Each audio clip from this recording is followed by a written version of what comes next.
ایک درویش تھا جس کو متعلق کہا جاتا ہے کہ وہ ایک دن اس نے ترنگ میں آ کر خدا سے یہ عرض کی کہ اے خدا مجھے تیری دنیا پسند نہیں آئی، اور یہ کہہ کر وہ باہر بازاروں میں کودتا اچھلتا ہوا نکلا اور اعلان کرنا شروع کیا کہ ہم نے خدا کو کہہ دیا جو کہنا ہے، اور بڑا ہی خوش دکھائی دیتا تھا۔ کسی نے پوچھا کہ تم نے خدا کو کیا کہا ہے، کیوں اتنے خوش ہو رہے ہیں؟ اس نے کہا میں نے تو خدا کو صاف کہہ دیا کہ مجھے تیری دنیا پسند نہیں آئی۔ کچھ دن کے بعد اس کو پھر دیکھا گیا بازاروں میں، اور نہایت ہی مزمحل، پژمردہ، سر نیچے پھینکا ہوا، بےحد اداس۔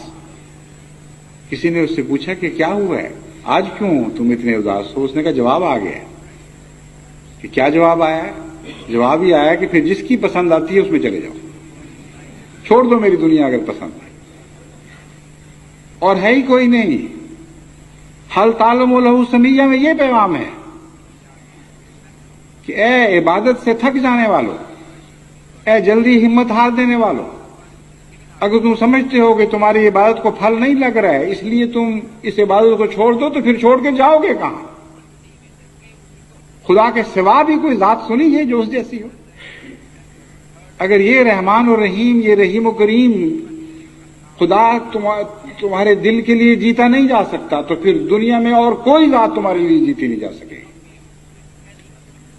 بس جو زور لگانا ہے اسی در پر لگاؤ، جو سجدے بھرنے ہیں اسی آستانے پر بھرو، اور اپنی پیشانی کو یہیں رگڑو، اس کے سوا اور کوئی جگہ نہیں ہے۔